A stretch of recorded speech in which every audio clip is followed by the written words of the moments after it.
Bueno, pues buenas tardes y bienvenidos a la última sesión del segundo día, la segunda jornada de la Escuela de Invierno de Value School, del Value School Winter Summit. Hoy hemos dedicado todo el día a hablar sobre inversión. Empezamos con inversión de impacto social y con criterios ESG. Luego también hablamos de inversión en distribución, supermercados, tiendas online. Hemos hablado también recientemente con Carlos Valcarreres sobre lo que él llama la teoría de las derivadas aplicadas a la digitalización y la inversión en tendencias estructurales. Y vamos a culminar la sesión de hoy con inversión en inmobiliario con Ismael Clemente, a quien voy a presentar por si alguno de vosotros todavía no lo conoce. Ismael Clemente es consejero delegado y vicepresidente del grupo inmobiliario Merlin Properties, de quien fue además su principal promotor. Ismael Clemente, bienvenido a Value School. Muchísimas gracias, Luis Alberto. Un placer. Muy bien, pues aunque Ismael y yo vamos a conversar sobre ciertos temas que ya, bueno, pues imaginaos, la inversión en inmobiliario durante el COVID, etcétera, yo os voy a animar a que desde ya planteéis vuestras preguntas en la cajita de preguntas a Ismael y yo las iré dando paso a lo largo de la sesión, ¿de acuerdo? Según un poquito vengan a cuento con las ideas que estamos comentando, pero aquí lo importante es que también tengáis vosotros voz y podáis preguntar al ponente. Ismael, explícanos por favor qué es Merlin Properties para que os conozca la audiencia, porque también esto se escucha en Hispanoamérica. ¿A qué os dedicáis? ¿En qué sector trabajáis?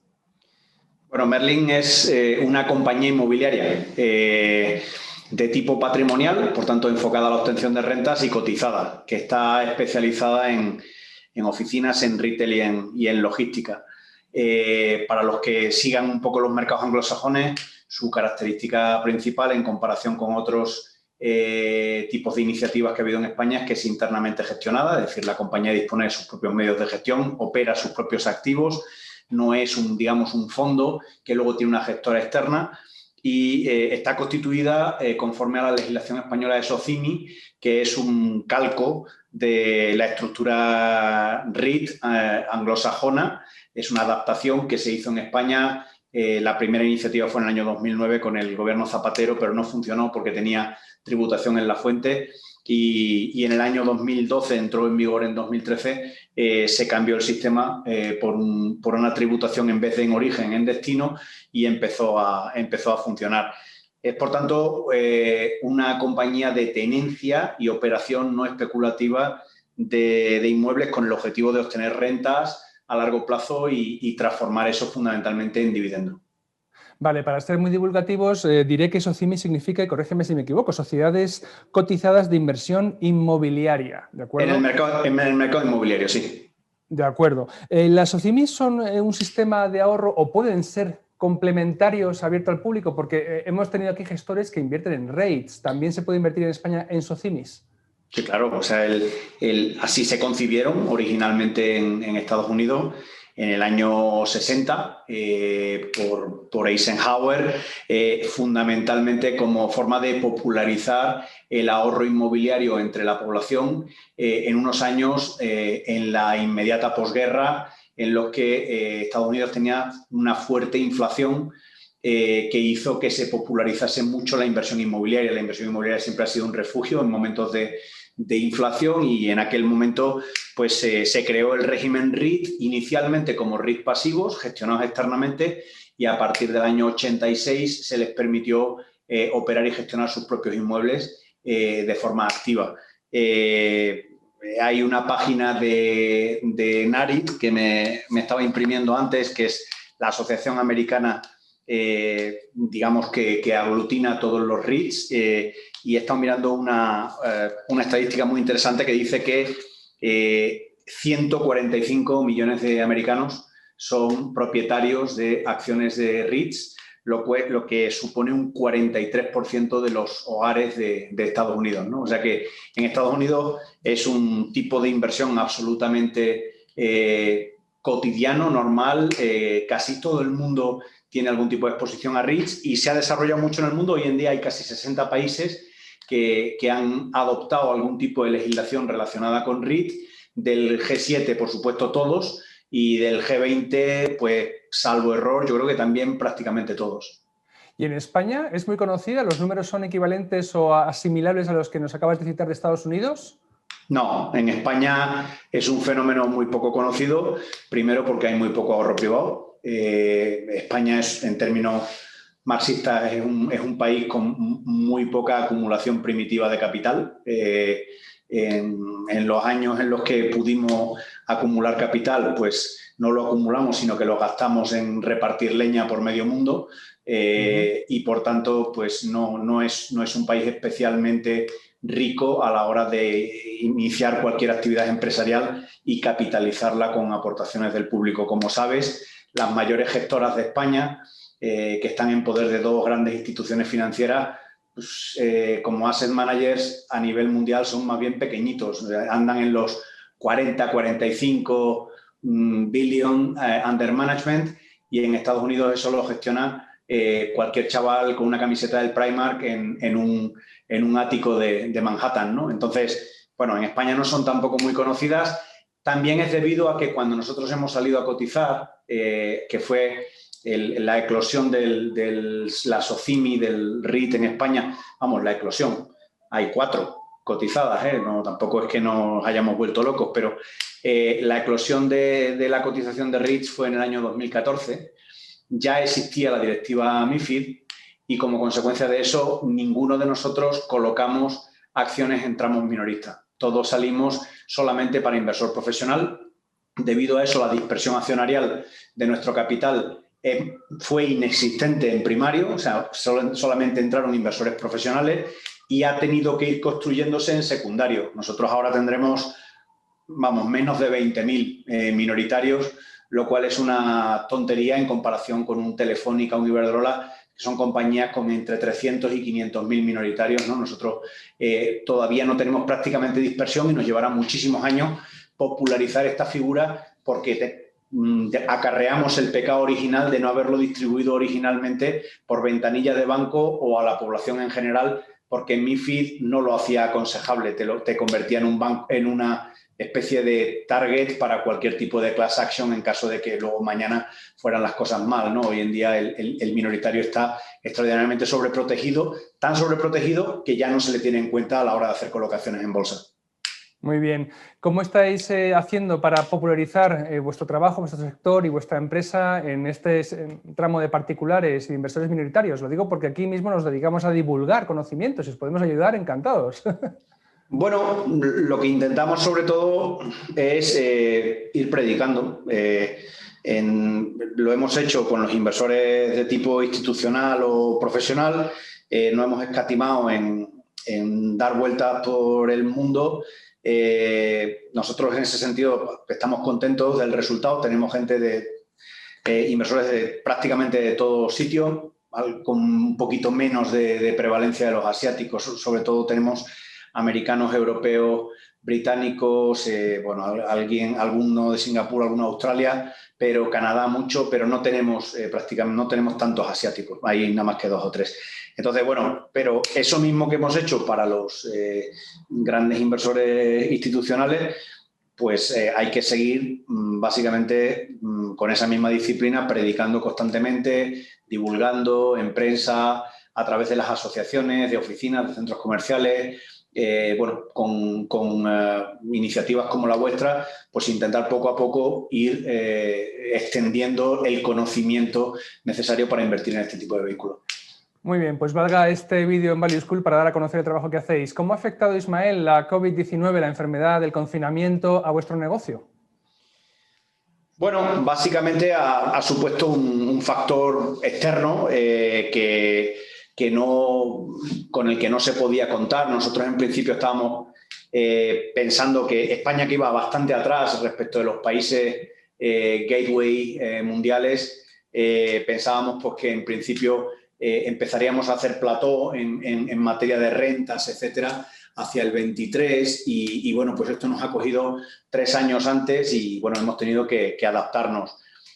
Ha supuesto una paralización total de la vida, de la actividad económica y, por tanto, un golpe al PIB. O sea, suponiendo que el 100% del PIB de un país se produzca de forma lineal en 12 meses, pues se produce un 8,25 cada mes. Si durante 3 meses cierras el país y solo se produce la mitad del PIB, pues tienes un golpe de 12 puntos, ¿no? Un 4 por 3. O sea, entonces, en España ese golpe además ha sido especialmente fuerte debido a que en España el peso en PIB del turismo es muy importante y el turismo ha sido uno de los sectores que ha resultado más afectados por la pandemia. En general, todos los sectores relacionados con tráfico de personas, acumulación de personas, lifestyle, viajes, pues han sido los más afectados. Esto ha causado pues una breve o no, ya veremos, recesión. Dependerá bastante de los países y de la calidad y la inteligencia de las medidas de reactivación que tomen, ¿no? Y eso obviamente tiene un efecto dominó que va a parar al inmobiliario. El shock yo creo que ha sido especialmente fuerte en los mercados que ya empezaban a tener algunos síntomas o bien de sobreprecios, o bien de sobreoferta, o bien de sobreendeudamiento.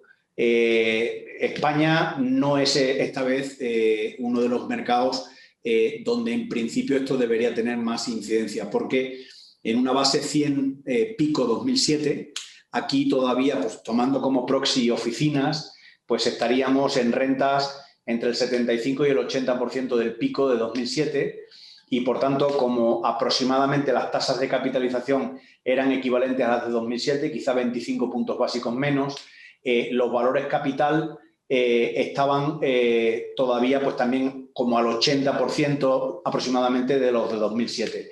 Eso contrasta fuertemente con los mercados gateway, con Londres, Nueva York, San Francisco, donde París, donde los valores capital por las rentas y por las tasas de capitalización ya habían ido mucho más allá de los máximos de 2007 y, por tanto, estaban ya al 130% de 2007. Ahí sí que ha habido un mayor impacto porque, habiendo corrido tanto las rentas, los costes de ocupación habían subido ya significativamente y la comparación entre coste de ocupación y coste salarial del empleado también había subido hasta niveles, bueno, que todavía continúan siendo pequeños en comparación con series históricas, pero muy superiores a España, ¿no? La media de coste de ocupación en Estados Unidos es en torno a un 8%, coste salarial, coste de real estate, renta más gastos dividido por coste salarial total del empleado fijo más variable, y en España es un 4,1, ¿no? Entonces, bueno, pues obviamente si encima tienes en cuenta que en San Francisco o en Nueva York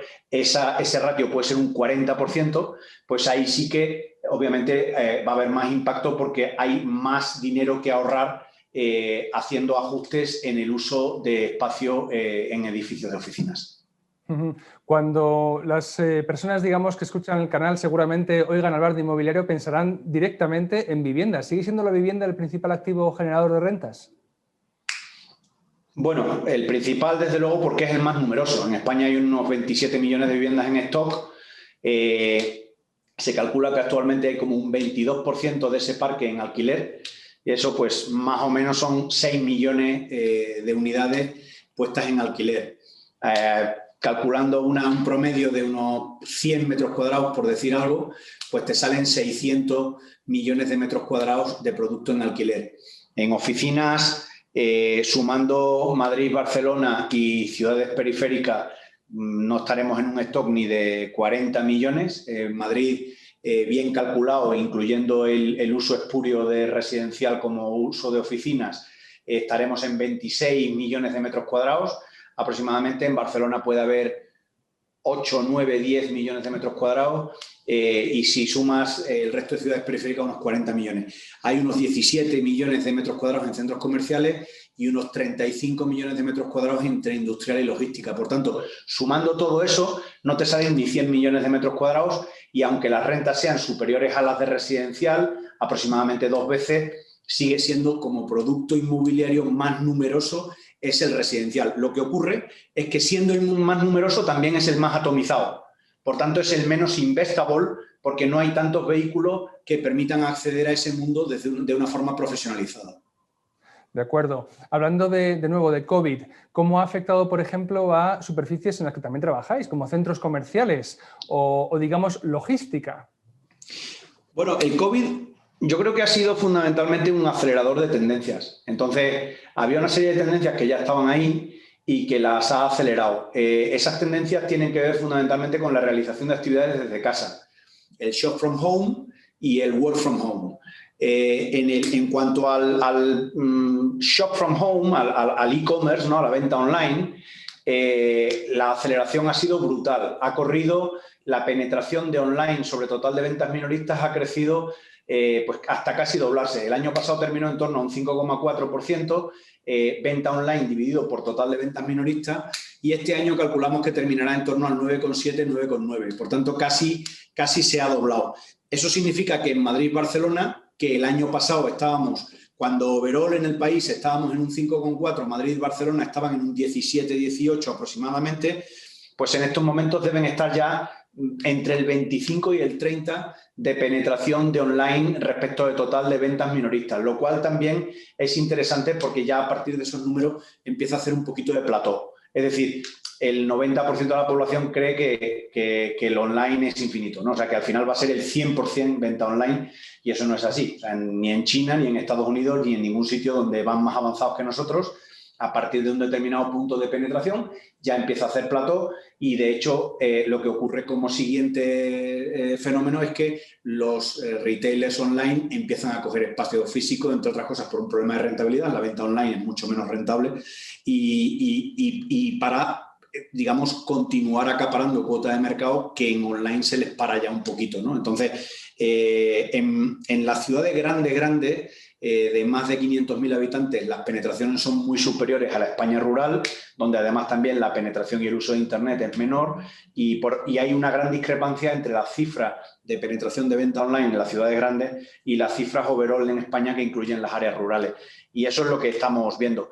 De todas formas, yo sí que creo que esta aceleración del online tiene más de estructural que de coyuntural. Es decir, este sí que era una tendencia que ya venía de antiguo, y que lo que ocurre es que hay un nuevo entrante que ha llegado a un mercado que estaba en equilibrio perfecto y ahora está intentando acaparar su cuota de mercado y estrechando al resto de players en la venta minorista, ¿no? A grandes almacenes, a comercio de calle y a centros comerciales. A cada uno le rascará un poquito de cuota de mercado. Los centros comerciales en España tienen un 18,2 de cuota de mercado, les rascará 2-3 puntos. A los grandes almacenes no tengo ahora mismo la cifra en la cabeza, pero no será gran cosa ya, debe estar en torno al 12-14%, les rascará también un poco de cuota, y al comercio de calle, que es la parte del león que tenía actualmente pues un 60 y tantos % de cuota, pues le rascará 10 puntos el comercio online. En cuanto al work from home, a la otra vertiente, yo ahí tengo mi propia opinión, y a lo mejor no es la más ortodoxa ni sobre todo no es la más cool, ¿no? Porque vivimos en una sociedad en la que la corrección política se impone, y entonces tienes que ser capaz de decir en la misma frase transversal, digitalización, Internet of Things, cloud y work from home. Entonces, de esa forma, pues eres un tío que parece cool y tal, pero la realidad, lo que nosotros estamos viendo, y ahora ya en la segunda parte del año hemos tenido la oportunidad, obviamente, de hablar con muchísimos clientes, con directores financieros, directores de recursos humanos, CEOs, yo creo que es más coyuntural que estructural. O sea, a mí lo que me asusta del COVID es el efecto que tenga en la economía, pero el work from home no es una tendencia que me asuste especialmente, porque creo que será más minoritaria de lo que la gente hoy en día está viendo. Por varias razones. Primero, porque aunque pueda llegar a ser abrazado por el sector público, por ejemplo, y eso además pueda tener un efecto dominó en grandes corporaciones un poco esclerotizadas, donde los sindicatos mandan más que el jefe, en la economía real, en la normal, en la de verdad, las caídas de productividad no te las puedes permitir. Entonces, todo el mundo lo que me está reportando es un poco... Todo el mundo me habla de que las caídas de productividad son bastante significativas. Ya sé que hay por ahí, sobre todo encuestas, en las que la gente dice que no, que es más productivo trabajando en casa, que tal. Pronto tendremos los datos. Y podremos ver, porque inicialmente podrá parecer que la productividad en España ha subido, pero será por destrucción de puestos de trabajo. Mismo output con una caída brutal del empleo. Pero cuando calculemos en términos estancos, output producido por una hora de trabajo del empleado, veremos que las productividades en la pandemia han caído. Y entonces, bueno, entre eso y que el coste del real estate en España es nimio en comparación con el coste de empleados, un 4,1%. Por otra parte, hay un Real Decreto de Teletrabajo que te obliga a pagar una prima al empleado por trabajar desde casa, que está sujeta a una especie de convenio con el sindicato, pero que estamos viendo que oscilan entre los mínimos que hemos visto en el mercado han sido 60-80 euros y los máximos 190-200, pero están oscilando entre 100-120 euros. Entonces, si un empleado ocupa en nuestro portfolio 9 metros cuadrados de media de densidad, a una renta media de 17,75, pues te cuesta, incluyendo los gastos de comunidad 3,75, te cuesta al empleado 180-190 euros su puesto físico, y pagarle por estar en casa te cuesta 120. Pues es un poquito no-brainer una cosa y la otra, ¿no? Entonces, lo que estamos viendo es que las empresas intentan evitar que sus empleados caigan dentro de los supuestos del Real Decreto de Teletrabajo. Y por otra parte, hay algo que la gente no está teniendo suficientemente en cuenta, que es el fenómeno de la redensificación. Es decir, venimos de 60 metros cuadrados por empleado, brutos, siempre hablo brutos, en el año 70, y estamos actualmente, no sé cuál es la media en España overall, pero en nuestro portfolio son 9 metros cuadrados actualmente, ¿no? Hasta 2010 no se podía densificar por debajo de 10 metros cuadrados. Estamos últimamente, sobre todo para call centers y para algunas compañías de programación y tal, pues estamos densificando en 7 metros cuadrados, 6,25 en Barcelona, metros cuadrados por empleado. El que no entienda de oficinas, de real estate, piensa que eso es un montón de espacio alrededor del tío. Pero cuando quitas los pasillos, los despachos de los jefes, la recepción, los servicios, el economato, el sitio donde se come, los call boxes y tal, pues densificar en torno a 7 metros cuadrados por empleado significa sentar a una persona cara con cara entre 60 y 70 centímetros. Por tanto, esas densificaciones que se han puesto de moda en estos últimos años, en cero rebotan. Es decir, ahora mismo ya las estadísticas, los research más interesantes que estamos leyendo de Estados Unidos, donde, por cierto, están en menores densidades que en España, están en 150 square feet por empleados, unos 14 metros cuadrados, hablan de un rebote hasta unos 200, 225, que es como estaban aproximadamente las densidades en 2010, square feet por empleado. Esto puede parecer una tontería, pero desde 150 hasta 200 supone un incremento del 33% del uso de espacio, que yo creo que más que compensa la pérdida de espacio que suponga el que alguna empresa decida enviar algún trabajador a su casa de forma permanente y amortizando su puesto de trabajo físico, que es una cosa bastante minoritaria. Me interesa lo que acabas de decir, porque hace unos meses, en los comienzos de la pandemia y de los confinamientos, leí un artículo bastante apocalíptico acerca de un Manhattan post-COVID prácticamente desierto, de grandes corporaciones que se habían dado cuenta de que no necesitaban tanto metro cuadrado pagando una prima de estar en Manhattan, porque sus empleados estaban perfectamente trabajando en casa, ¿no? Y por tanto que la ciudad se iba a hacer casi fantasma por todos los negocios que iban a dejar de nutrirse de esos empleados que estaban trabajando en aquellos edificios. ¿Tú eso no lo ves?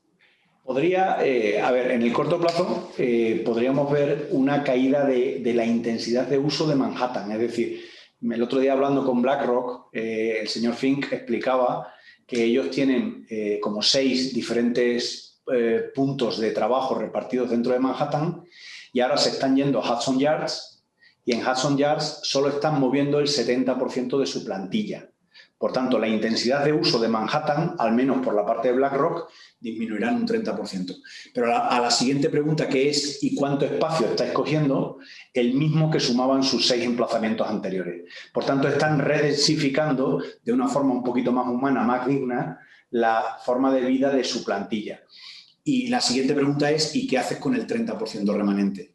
Y entonces, el señor lo que decía es que están creando 2 satellite hubs, uno en New Jersey, el otro, pues no sé si en White Plains, o no tengo ni idea, y que están trasladando ahí una parte significativa de ese 30%, porque han detectado de dónde parten los movimientos de commuting de parte de su plantilla. Entonces, lo que están es permitiendo una especie de work from closer to home, lo cual en Estados Unidos nos está llegando un poco ruido de una revalorización de periferia respecto de CBD como consecuencia de este tipo de reimplantaciones de grandes corporaciones.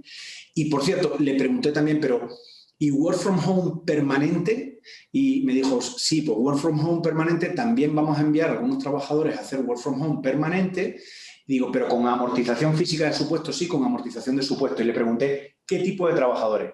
Y me dijo que era básicamente back y middle office, trabajadores que pueden ser fácilmente intercambiados o sustituidos en caso de necesidad, ¿no? Entonces, esto es lo que estamos viendo. Lo que sí que ocurre es que en una ciudad donde el coste de real estate equivale a un 40% del coste del empleado, sobre todo en Lower Manhattan y en Midtown, que es donde es más caro el metro cuadrado, hay mucho banco de inversión que tiene un perro en el ring de la lucha. Y entonces lo que hace es hablar mal del real estate, estimular que va a haber mucho work from home, con la única idea de intentar bajar los costes de ocupación de real estate, porque claro, es que allí son estratosféricos, ¿no? Estamos hablando de en Madrid, medido en square feet per year, ¿no? Que es como lo mide CB Ricciarelli, estaremos en unos 42 euros y en Manhattan están en 270. Entonces, vale,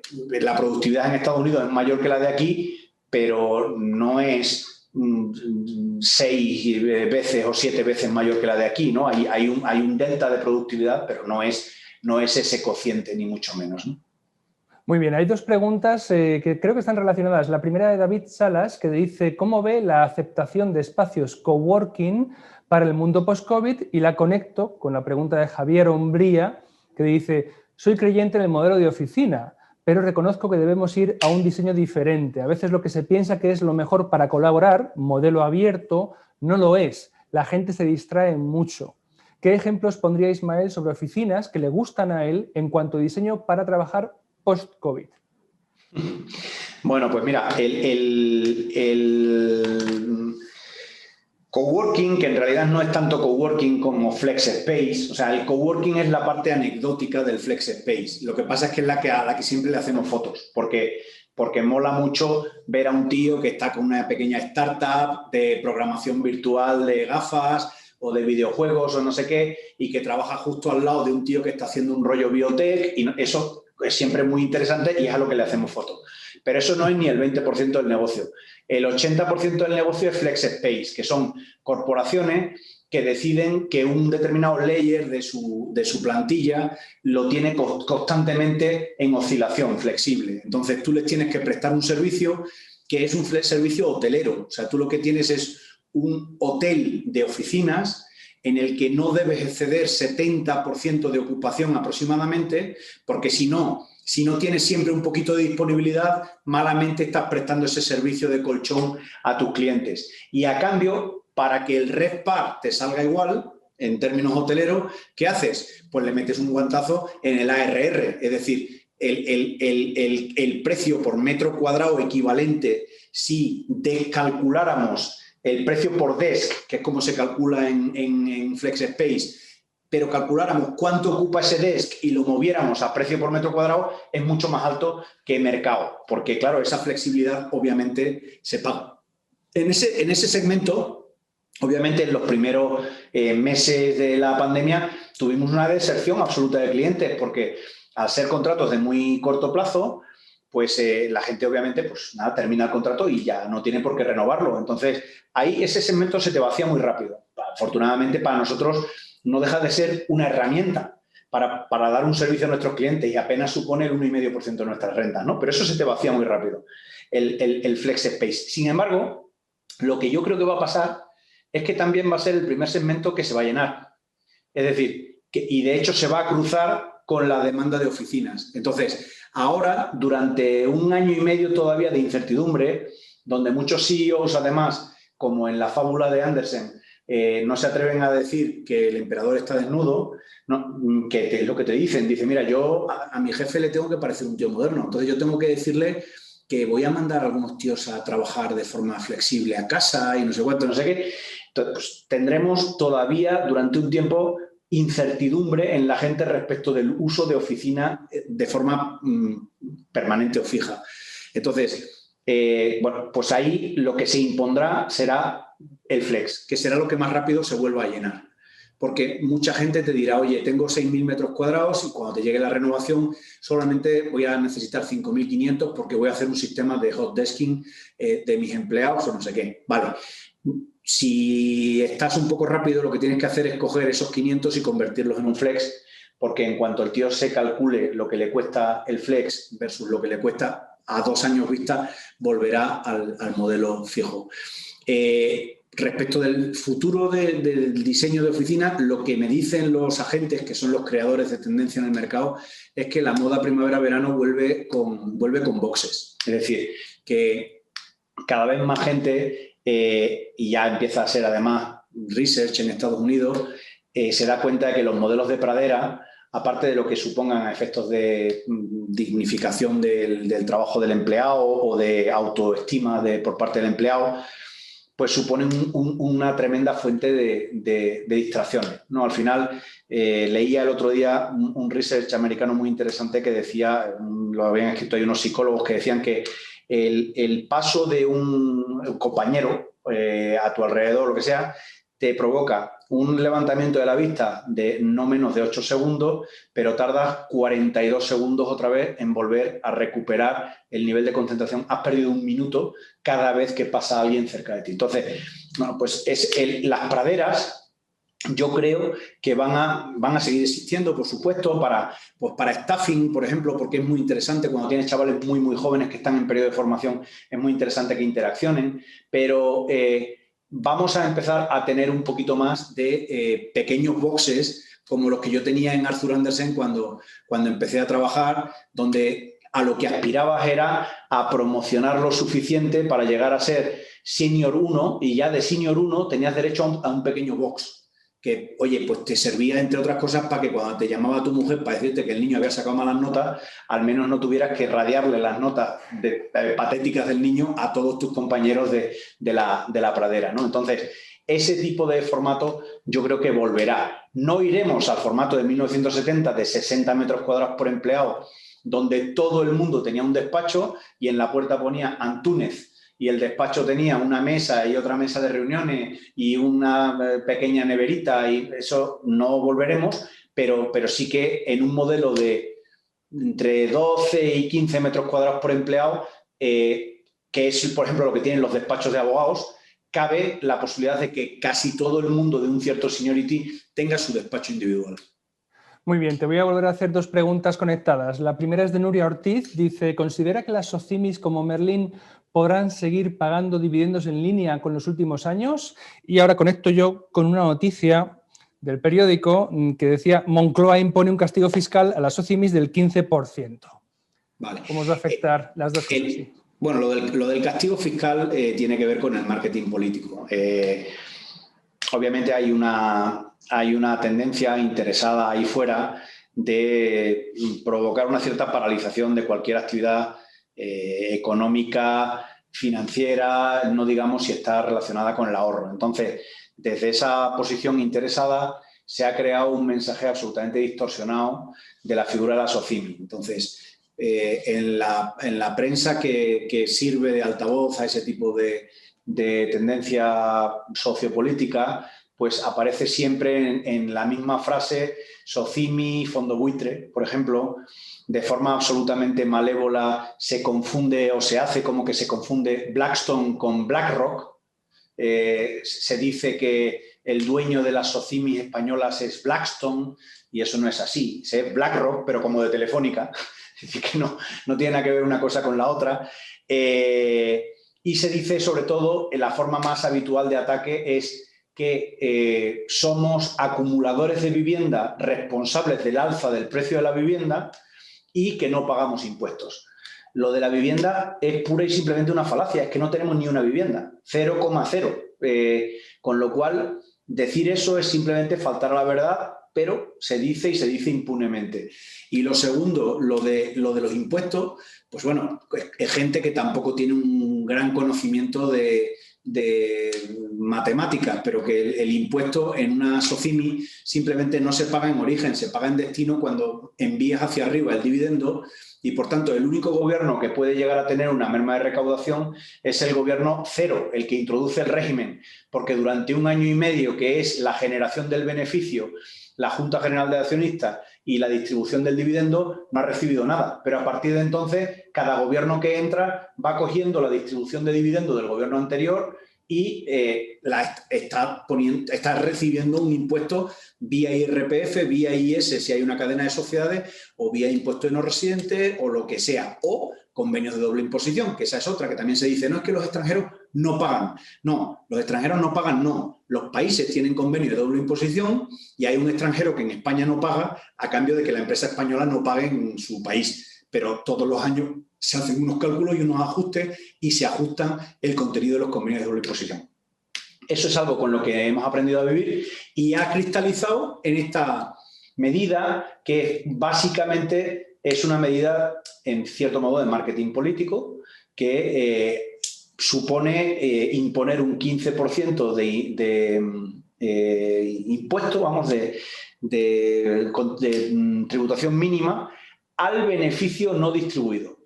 Lo que pasa es que las SOCIMIs, los REITs, que nos regimos por el régimen REIT internacional, en realidad calculamos nuestro payout en función de cash flow. Entonces, al calcularlo en función de cash flow, compañías como Merlin distribuyen de forma sistemática el 100% de su beneficio neto en términos contables, que incluye amortizaciones. Entonces, como consecuencia de eso, el efecto de esta medida en nosotros es cero.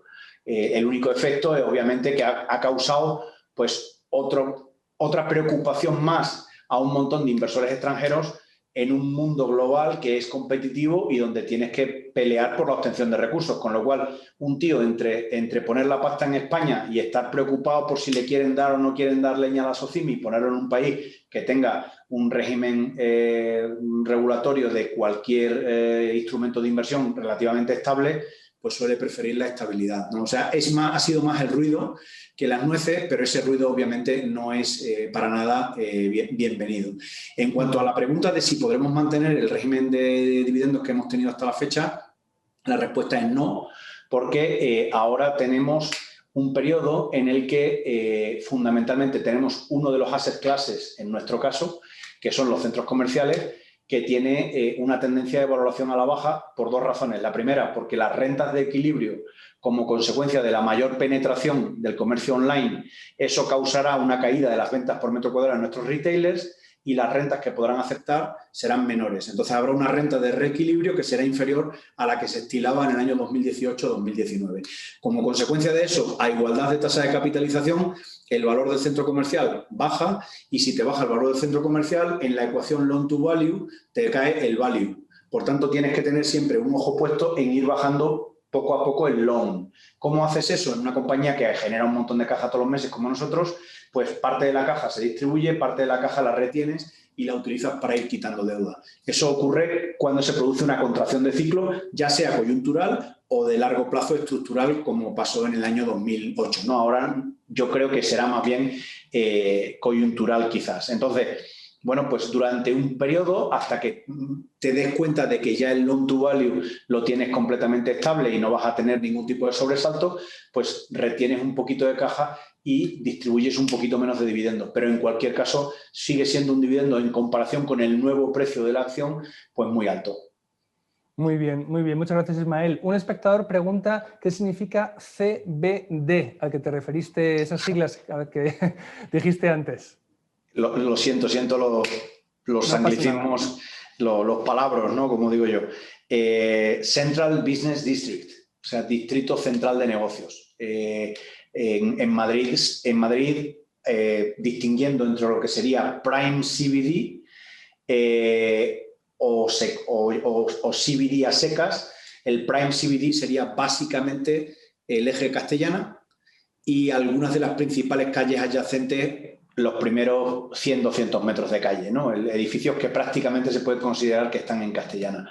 Y luego ya CBD, pues incluiría otras localizaciones dentro de la almendra M30, también nobles, pero no con el mismo nivel de rentas que Castellana. Pues ya sería Barrio Salamanca, Chamberí, otros barrios dentro del centro de Madrid. Muy bien, otra pregunta de siglas, Ismael. Dice un espectador si podrías explicar el AFFO y el FFO del que habláis en vuestras cuentas anuales.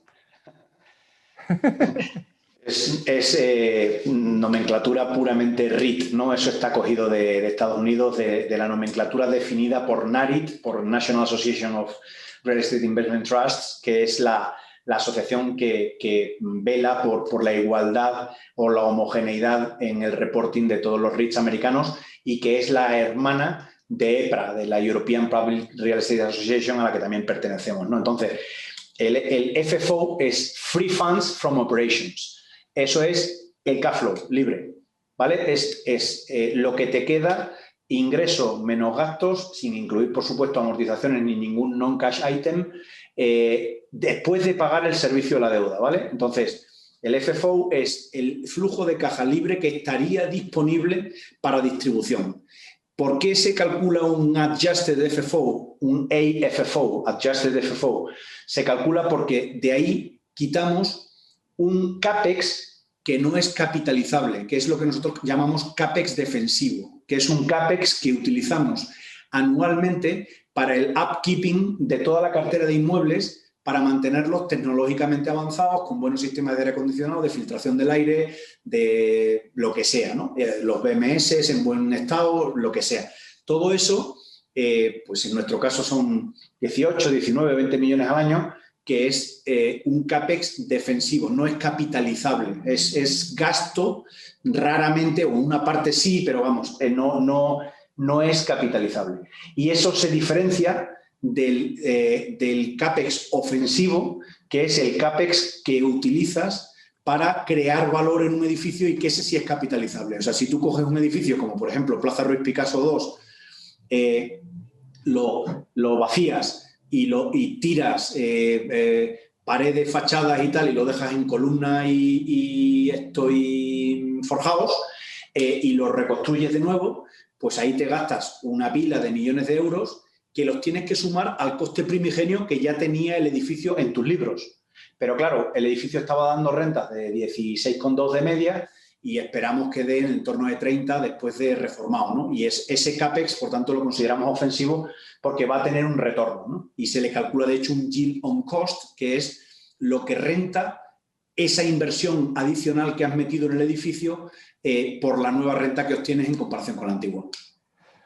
Repregunta al mismo espectador, entonces, ¿el AFFO tiene una parte subjetiva de la empresa? Subjetiva en cuanto a que puede ser un poquito más ordenado o menos ordenado en cuanto al CAPEX defensivo. Nosotros sí que es verdad que hemos visto en las adquisiciones de Testa o Metrobacesa que, bueno, Testa pues era una compañía con unos inmuebles de altísima calidad, pero que llevaba unos años en los que estaba siendo un poquito ordeñada para obtener recursos para su matriz, ¿no? Entonces, estaba un poquito under CAPEX, pero no una cosa del otro jueves. Pero efectivamente, en esa Testa de esos años, la diferencia entre FFO y AFFO era muy pequeña porque metían muy poco dinero en CAPEX de mantenimiento. Luego tuvimos la absorción de Metrobacesa, donde era peor todavía, porque no ya es que se ordeñase o no tuviese una diferencia entre FFO y AFFO, es que además estaba dirigida por bancos y, por tanto, es que ni siquiera se empleaba bien el dinero del CAPEX. O sea, que yo era un Mongolian clusterfuck y no tenía para nada ningún criterio a la hora de meter CAPEX en los edificios, aunque el poquito CAPEX ofensivo que habían hecho, muy poquito, sí que se había hecho en algunos casos con criterio porque era un responsable diferente, ¿no? Entonces, ¿hay una cierta subjetividad? Sí, pero no mucha. Es decir, al final eso es algo que viene bottom-up, te lo dan los asset managers. Los asset managers son los que te dicen, oye, el edificio en 2 años necesito cambiar los chillers porque los que tengo son de RF no sé cuánto antiguo y los necesito pasar a RF 145 nuevo, y entonces pues cada chiller cuesta $500,000 de euros, pues tienes que saber que en 2 años tienes que programar esa inversión simplemente para mantener el edificio dentro de ordenación, es decir, para cumplir con la ley. Bueno, en Value School, como te puedes imaginar, dedicados a la inversión y al ahorro, esta pregunta tenía que venir. A nivel de viviendas, dice Luis, digamos en Barcelona o Madrid, capitales no en la España rural y vaciada, ¿es momento de comprar, de vender? ¿Cuándo cambiará la tendencia o qué le hará cambiar? La bola de cristal, Ismael. Es muy difícil de responder porque además es que va por submercados, eso no es tan sencillo. A ver, yo en particular pienso que en el corto plazo, tendría que matizarlo, pero en el corto plazo pienso que puede haber un cierto viento de cola, o sea, ayudando un poquito a la vivienda. El viento de cara es la negatividad que la gente está teniendo y la rumorología de que van a caer los precios de la vivienda, que cuidado, muchas veces esas cosas provocan también caídas de los precios.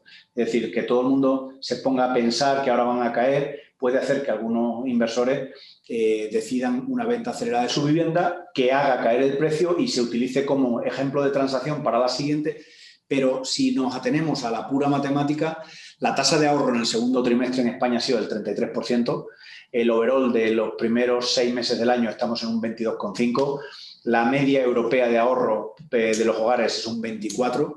Yo no había visto España ni cerca de la media europea prácticamente en mi vida, en los años ya del desastre final de González, en los años del desastre final de Zapatero. Sí que a lo mejor las tasas de ahorro aumentaron, pero se vieron en el 14, 18%, pero tasas de ahorro del 33% en un trimestre. Seguramente habrá algunos de las personas que están aquí que tengan mucha más experiencia que yo o mejor memoria y sí que se acordarán de algún momento, pero las tasas de ahorro ahora han sido brutales durante la pandemia. Entonces, gran parte de ese dinero que se ha ahorrado, pues se va a distribuir entre consumo y bienes duraderos.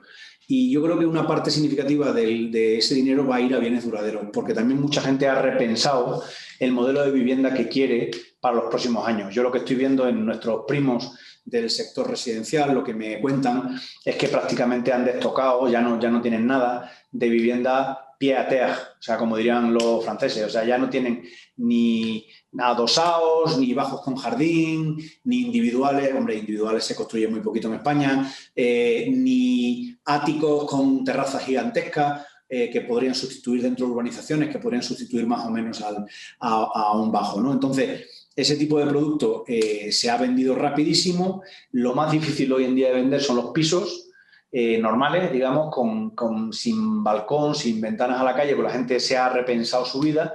Y sí que creo que puede haber un poquito ahí de interés por parte del público en adquirir vivienda de ese tipo en los próximos años. También creo que podría haber un pequeño repunte de las viviendas de las segundas viviendas, de las zonas periféricas de ciudades e incluso de las rústicas, ¿no?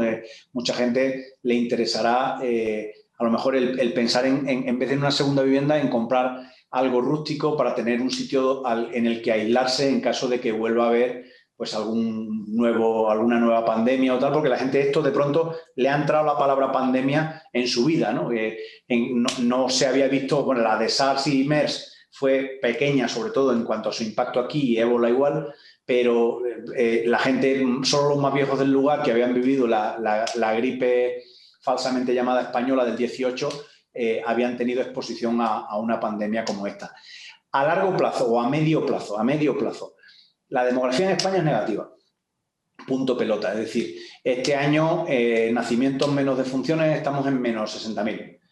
Hemos tenido demografía positiva, pues porque han entrado 470.000 inmigrantes. Estamos yendo a buscarlos al rompeolas de Marruecos. Es decir, en cuanto cruzan el rompeolas, ya les metemos un barco naranja que los trinca y se los trae para acá. Y como forma de aumentar la población, aunque también hay gente que ya una parte de su vida laboral la ha consumido, el efecto en seguridad social es dudoso, pero bueno, es la moda y esto es lo que estamos haciendo. Pero la demografía no está siendo especialmente positiva en España. Entonces, cuando la demografía no es positiva, normalmente la vivienda no es positiva. Marruecos está en 2,5 nacimientos por mujer, España está en 1,3. Y la diferencia es muy significativa, vamos. O sea, es entre que crezca la población y que disminuya, ¿no? Ahora, ¿qué podría hacer, sin embargo, subir a la vivienda fuertemente? El retorno de la inflación. Esto es, mucha gente de aquí sabe más que yo de eso, seguro. Y seguro que tiene opiniones completamente contrarias. Pero yo creo que la impresión masiva de dinero que están llevando a cabo los bancos centrales me parece, por mucho que tenga un efecto obviamente muy positivo en el inmobiliario, me parece una barbaridad a largo plazo y puede hacer que se pierda completamente la confianza en el dinero fiat. Es decir, que la razón por la que están subiendo los stocks y por la que están subiendo los inmuebles es simplemente porque como las unidades monetarias las imprimen como si no doliera, pues cada vez cuesta más comprar un bien real, ¿no? En algún momento eso puede hacer que vuelva la inflación.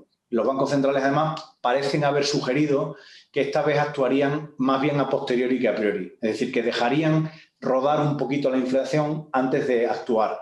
Lo cual tiene sentido porque de todas las grandes recesiones de posguerra o pospandemia, Primera Guerra Mundial y gripe española y Segunda Guerra Mundial, se ha salido generando inflación. Entonces, si eso ocurre, entonces cualquier bien real va a valer más, incluyendo las viviendas. Entonces, si nos creemos esa tesis, sí sería un buen momento de comprar vivienda. No nos olvidemos que en Estados Unidos, entre 1945 y 1965, la vivienda subió a un annual compounded growth rate del 7% durante 20 años. Eso, para cualquiera que se haga el cálculo, es como triplicarse el valor de la vivienda a lo largo de 20 años, ¿no? Entonces, si eso es así, pues sí que sería una muy buena inversión.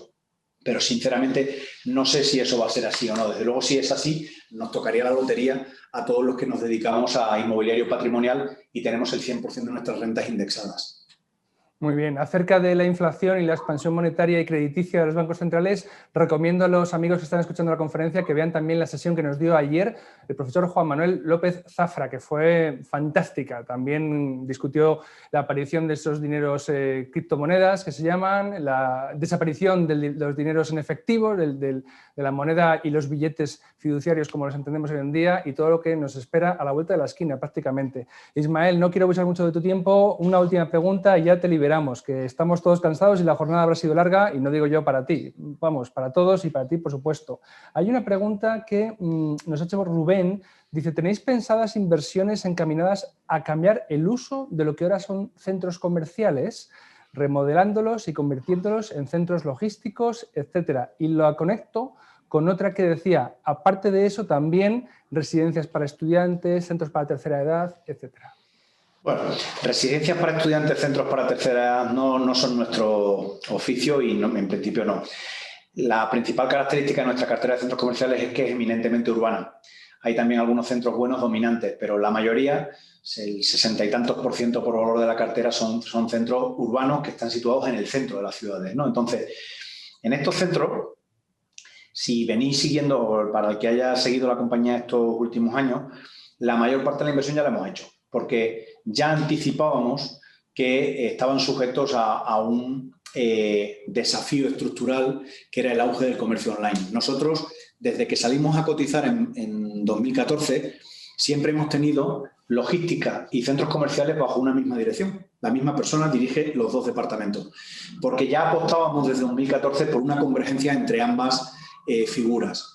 ¿A qué nos ha llevado eso? Nos ha llevado a que Fast Forward 2020 tengamos un 32% de clientes de nuestra cartera logística que no son operadores logísticos, son los propios retailers que tenemos en los centros comerciales que se aseguran el control de una nave que les va bien desde el punto de vista de caudalímetro y de distancia. Se aseguran el control de esa nave y luego ya externalizan la simple gestión logística, ¿vale? A un paquetero, a un cross-docker, a lo que sea. Entonces, de forma, en el otro lado de la moneda, en los centros comerciales, ya hace tiempo que venimos desarrollando de momento pruebas pilotos, no está todavía popularizado, pero lo estará en el futuro. Estamos utilizando los centros comerciales como centros de distribución logística de última milla. ¿Por qué? Porque tenemos durante la noche el grado de ocupación de los parkings en nuestros centros es de el 1%. Algún despistado que se deja el coche en la plaza, pero el parking de forma general se queda vacío. Entonces, ese vacío de los parkings nos permite, con un incremento marginal de la inversión tendente a cero, básicamente la instalación de una serie de jaulones para meter los sorters de los tíos de logística y de instalación de una serie de supercargadores eléctricos para los vehículos eléctricos de distribución, nos permite utilizarlo para rotura de carga. Para que los que no sepáis de logística, rotura de carga es cuando llega a las 11 de la noche un tráiler, utiliza el muelle de carga del centro para descargar y salen una serie de palets o microcontenedores, y eso van a parar a un sorter, que es una maquinita que funciona con unos códigos de barra que son básicamente como varias cintas transportadoras. Entonces esa maquinita rompe los paquetes y los distribuye, de tal forma que venía un paquete con 20 cajas de zapatos y otro paquete con 20 camisas, y hace que vayan 2 cajas de zapatos y una camisa para la tienda de Gran Vía 1 y vayan 6 cajas de zapatos y 7 camisas para la tienda de Núñez de Balboa 37, ¿no? Entonces, eso luego durante la noche, cuando es gran volumen, con coche de combustión todavía, porque por la noche no hay restricciones, se distribuye a las tiendas, pero cuando es logística ya de comercio online, durante el día con vehículos eléctricos se sirve en la proximidad del centro comercial a los diferentes pop-ups de demanda de logística que se están produciendo. Entonces, esa integración a su vez se extiende a las tiendas, donde estamos trabajando con los propios retailers en la definición de lo que ellos llaman la tienda del futuro, que no tienen mucho de misterio. Simplemente las tiendas actualmente son en un 90-95% showroom, escaparate, tienda donde entras y tal, y un 5-10% es almacén. Es un almacén donde deja la ropa a los empleados, hay algo de estocaje para poder reponer en los lineales en caso de que algo que es especialmente demandado se te termine, pero muy poco. La tienda del futuro básicamente evoluciona más bien a un 50-50. Se reduce la superficie de showroom, aumenta la superficie de almacén, y ese aumento de la superficie de almacén además se automatiza.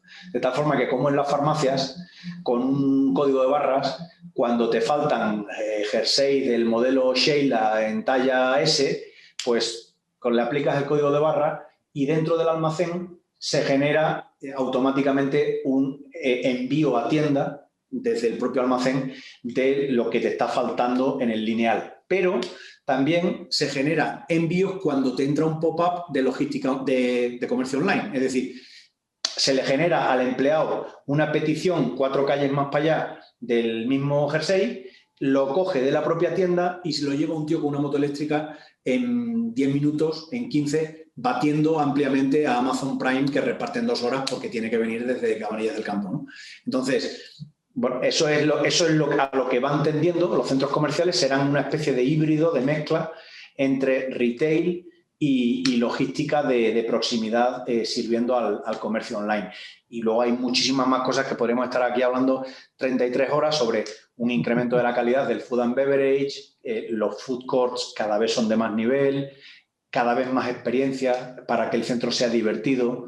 Entonces, a la inmediatez de disposición de tu producto y a la evitación de la rotura de stock en la tienda por la parte de almacén, o sea, la posibilidad de llegar a la tienda y que no haya lo que tú quieres disminuirá, y a eso le tienes que añadir, como va a haber menos tiempo que pasa el cliente en tienda, tienes que añadirle entretenimiento, food and beverage, para que el centro sea una especie de plaza del pueblo, de centro de vida social.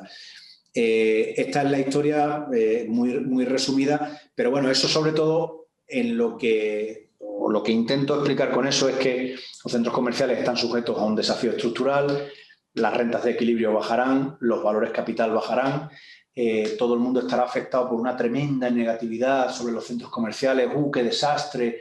La Retail Armageddon, Morning, todo el mundo estará con ese rollo, pero a 7 o 8 años vista, The Economist sacará una portada que dirá The Revisited Case for Shopping Centers.